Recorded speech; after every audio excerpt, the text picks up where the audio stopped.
Hezbollah ने Israel के बेहद महत्वपूर्ण रक्षा और ईंधन के ठिकाने पर बड़ा प्रहार किया है।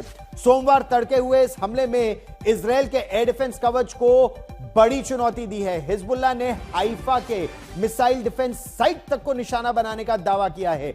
आज तड़के इजराइल के प्रमुख शहर उत्तरी इजराइल में शहर है हाइफा, उसके दक्षिण इलाके में एक बड़े सैन्य ऑपरेशन को अंजाम दिया गया। हिजबुल्लाह के आधिकारिक बयान के अनुसार उन्होंने मिश्मार अल कार्मेल स्थित इजरायली मिसाइल रक्षा ठिकाने को निशाना बनाया है।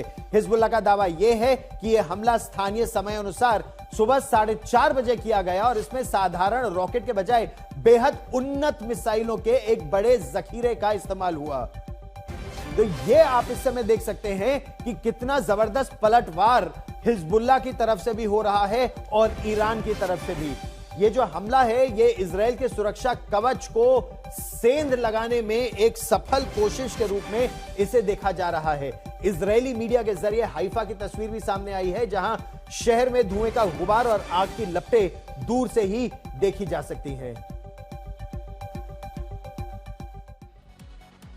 यह युद्ध 30वें दिन और ज्यादा भयानक होता जा रहा है। हिजबुल्लाह ने अपनी सैन्य कार्रवाई को तेज करते हुए इजराइल के एक और महत्वपूर्ण इलाके को निशाना बनाया है। हिजबुल्लाह के मीडिया विंग द्वारा जारी किया गया जो ताजा वीडियो है यह उत्तरी इजराइल के औद्योगिक और सैन्य हब को निशाना बनाने के दावे करता है।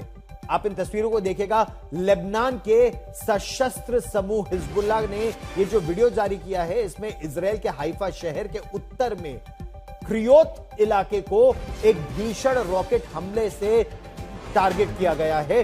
वीडियो में जानकारी यह दी है कि यह हमला 25 मार्च 2026 को किया गया था।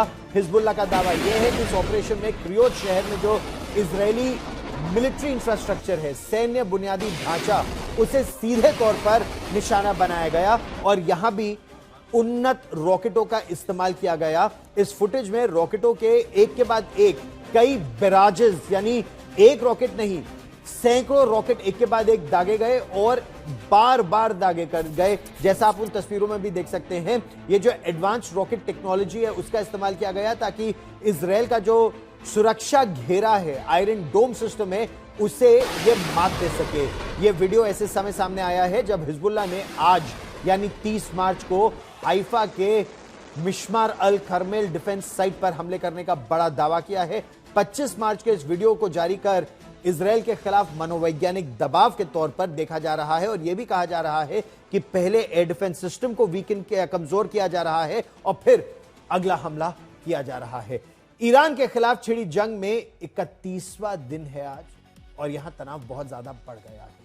ईरान ने इजराइल पर एक बड़ा हमला किया है और इसे वो ये कह रहा है कि 86 उसके हमले हैं और ये 86वां हमला है। उसका वीडियो जारी करते हुए Islamic revolutionary guard core IRGC ने दावा किया कि उसने इजराइल के बीर शेबा इंडस्ट्रियल जोन को सीधे तौर पर निशाना बनाया।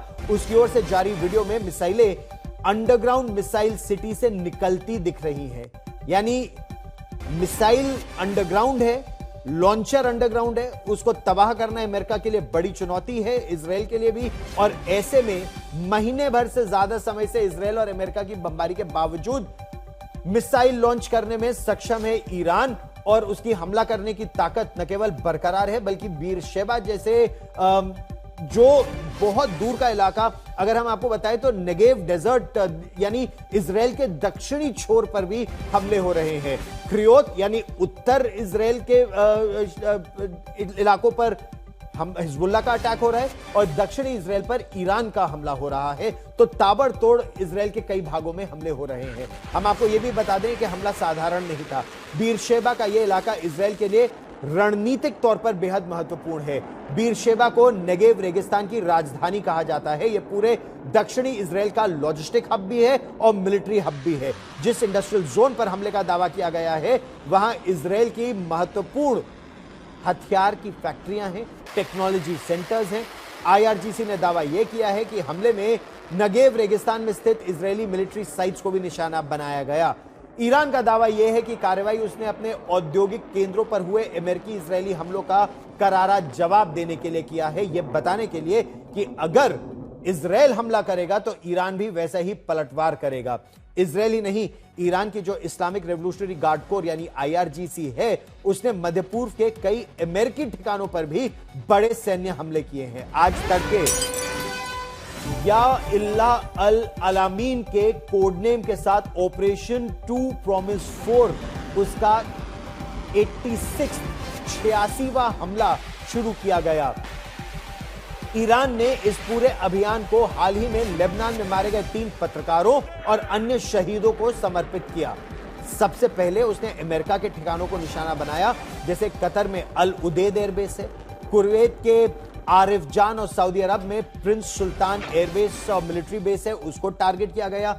ईरान का दावा यह है कि यहां पर ड्रोन इंफ्रास्ट्रक्चर और हथियारों के डिपो को भारी नुकसान पहुंचा है। इसके बाद हमलों का रुख इजरायल के टेल अवीव और दक्षिण में नेगेव और फिर अराद की ओर मुड़ा। साथ ही इराक के इरबिल, वो उत्तरी इराक में इरबिल का इलाका, अमेरिका का जो 5th फ्लीट है वो बहरेन के पास, यूएई के अल दफरा बेस पर, ऐसे कई जगहों पर हमला किया गया है। आईआरजीसी ने कहा है कि इन हमलों के अनुसार और उसके बाद आसमान में धुएं के गुबार देखे गए, कई महंगे अमेरिकी सैन्य उपकरण पूरी तरह से ध्वस्त हो गए। ईरान ने इस सैन्य कार्रवाई को उन पत्रकारों को समर्पित किया जो लेबनान में मिसाइल स्ट्राइक्स और एयर स्ट्राइक्स में मारे गए। दक्षिण लेबनान के जेनिन में शनिवार को एक इजरायली हवाई हमले में एक कार को निशाना बनाया गया, जिसमें अल मनार के मशहूर रिपोर्टर अली शुएब अल मयादीन और रिपोर्टर फातिमा फतौनी अपने भाई और कैमरामैन मोहम्मद फतौनी के साथ सवार थे। इन भीषण हमलों में तीनों पत्रकारों की मौके पर ही मौत हो गई। इजरायल इन्हें हिजबुल्लाह से जुड़ा मानता है, वहीं लेबनान सरकार और प्रेस यूनियनों ने इसे एक गंभीर युद्ध अपराध, सीरियस वॉर क्राइम करार दिया है।